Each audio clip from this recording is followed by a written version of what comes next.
اعوذ باللہ من الشیطان الرجیم بسم اللہ الرحمن الرحیم ولما ضرب ابن مریم مثلا اذا قومک منہ یصدون، اور جب عیسیٰ ابن مریم کی کوئی بات بیان کی جاتی ہے قرآن مجید میں تو اے نبی آپ کی قوم چلانے لگتی ہے۔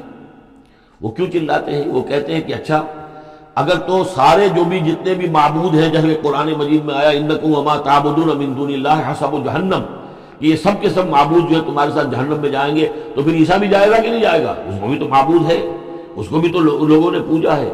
اب حالانکہ وہاں پر قرآن مجید باتیں کرتا ہے، کچھ اولیاء اللہ ہے، کچھ ان کو نے جنات کو پوجنا بنایا ہوا ہے، کچھ کو تو ظاہر بات ہے کہ جو باطل ہیں انہی کو جہنم میں جھونکا جائے گا، ان کے بتوں کو جھونکا جائے گا، نہ کہ یہ کہ اولیاء اللہ کو معاذ اللہ یا اللہ کے نبیوں کو، لیکن چیختے ہیں۔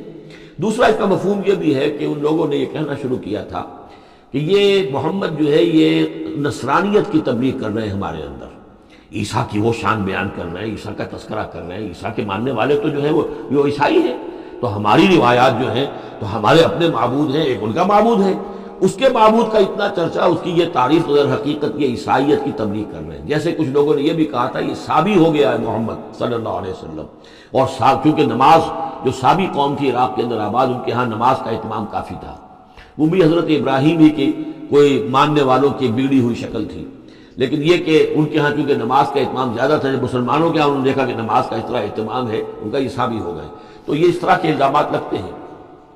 وَقَالُوا آلِهَتُنَا خَيْرٌ أَمْ هُوَ، وہ کہنے لگے کیا ہمارے آلہہ بہتر ہیں یا وہ؟ مَا ضَرَبُوهُ إِلَّا جَدَلًا لَكَ إِلَّا جَدَلًا، یہ سب آپ کے ساتھ جھگڑا کرنے کے لیے، کٹ حجتی کے لیے یہ باتیں بیان کر رہے ہیں۔ بل ہم قوم خصمون، حقیقت میں یہ جھگڑالو قوم ہے۔ ان ہوا الا عبد انعمنا علیہ، وہ تو ایک بندہ تھا ہمارا جس پر ہم نے خاص انعام فرمایا۔ وجعلناہ مثلا لبنی اسرائیل، اور ہم نے اس کو ایک نشانی بنا دیا بنی اسرائیل کے لیے کہ بن باپ کے پیدا ہو رہے ہیں، بچپن میں باتیں کر رہے ہیں، پنگھوڑے میں انہوں نے باتیں کی ہے، خلق حیات اور معجزات ایسے ایسے دے دیے اللہ نے، تو ہم نے اسے ایک نشانی بنایا تھا بنی اسرائیل کے لیے۔ وَلَوْ نَشَاءُ لَجَعَلْنَا مِنْكُمْ مَلَائِكَةً فِي الْأَرْضِ يَخْلُفُونَ، اور اگر ہم چاہیں تو تم سب کو بھی جعلنا منکم ملائکۃ فی الارض یخلفون، تمہاری جگہ بھی اس زمین میں فرشتوں کو لا کر آباد کر دیں۔ وَإِنَّهُ لَعِلْمٌ لِلسَّاعَةِ، اور یہ جان لو کہ یہ تو در حقیقت جب دوسری مرتبہ آئیں گے حضرت عیسیٰ علیہ السلام تو وہ نشانی ہوگی قیامت کی۔ ورود اول میں وہ بنی اسرائیل کے لیے ایک نشانی تھے، ایک آیت تھے، ایک معجزہ تھے، اپنا مجسم معجزہ۔ ورود ثانی جب ہوگا تو قیامت کے علامات قیامت میں سے ہے نزول حضرت مسیح علیہ السلام، یہ حضور کے احادیث میں تفصیل سے آیا ہے۔ فلا تمترن بها، تو ان کے بارے میں ہرگز شک نہ کرو، واتبعونی، اور میرا اتباع کرو، میری پیروی کرو۔ ھذا صراط مستقیم، یہ سیدھا راستہ ہے۔ ولا یصدنکم الشیطان، دیکھو شیطان تمہیں روک نہ دے، انہ لکم عدو مبین، یقیناً وہ تمہارا دشمن ہے کھلا۔ ولما جاء عیسیٰ بالبینات قال قد جئتکم بالحکمۃ، اور جب آئے عیسیٰ واضح نشانیاں اور معجزے لے کر تو انہوں نے کہا کہ میں تمہارے پاس حکمت لے کر آیا ہوں۔ یہ لفظ یہاں بہت اہم ہے، نوٹ کر لیجئے، جو میں نے بار بار آپ کو بتایا ہے کہ انجیل میں صرف حکمت تھی، کتاب نہیں تھی، احکام شریعت نہیں تھے۔ کتاب تورات ہے، اس میں حکمت نہیں تھی، اس وقت تک ابھی نسل نوع انسانی اس قابل نہیں تھی کہ اسے حکمت کی تلقین کی جا سکے۔ ہاں کمانڈمنٹس، ڈوز اینڈ ڈونٹس، یہ کرو یہ نہ کرو، احکام دے دیے گئے۔ حکمت انجیل میں آئی، اور قرآن میں کتاب بھی ہے حکمت بھی ہے، وہ گویا کہ جامع ہے ان تمام کی۔ قد جئتکم بالحکمت، میں تمہارے پاس حکمت لے کر آیا ہوں، وَلِأُبَيِّنَ لَكُمْ بَعْضَ الَّذِي تَخْتَلِفُونَ فِيهِ، اور تاکہ میں واضح کر دوں تمہارے لیے بعض وہ چیزیں جن میں تم اختلاف کر رہے ہو۔ فَاتَّقُوا اللَّهَ وَأَطِيعُونِ، پس اللہ کا تقوی اختیار کرو اور میرا کہنا مانو، میری اطاعت کرو۔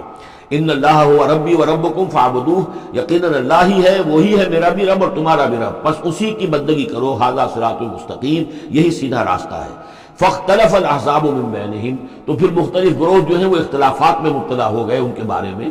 ظاہر بات ہے کہ یہودیوں نے کہا کہ وہ تو مرتد ہے اور وہ جادوگر ہے اور وہ ولد الزنا ہے اور وغیرہ وغیرہ، نقل کفر نباشر۔ ایک انتہا کو وہ نکل گئے، دوسری انتہا کو یہ جو ہے عیسائی چلے گئے، انہوں نے خدا کا بیٹا بنا دیا۔ جو ان کو مان لے بس اس کی تو نجات ہو گئی، اور اس کی طرف سے وہ کفارہ بن چکے ہیں، گویا کہ اپنے ماننے والوں کی طرف سے قربانی کا بکرا بن کر سولی چڑھ گئے۔ دونوں چیزیں بالکل غلط ہیں۔ فویل للذین ظلموا من عذاب یوم علیم، تم تباہی ہے اور بربادی ہے ان ظالموں کے لیے، ان گناہگاروں کے لیے اس دن کے عذاب سے کہ جو بہت دردناک ہے۔ هل ينظرون الا الساعة ان تأتيهم بغتة، یہ کس چیز کا انتظار کر رہے ہیں سوائے قیامت کے کہ وہ آ جائے اچانک، وهم لا يشعرون، اور انہیں اس کا شعور بھی نہیں ہوگا۔ الاخلاء یومئذ بعضهم لبعض عدو، یہ جو دوست ہیں دنیا میں جو بڑے گہرے دوست ہیں، یہ اس دن ایک دوسرے کے دشمن بن جائیں گے۔ الا المتقین، ہاں جو یہاں متقی ہیں، صاحب ایمان ہیں، خدا پرست ہیں، خدا ترس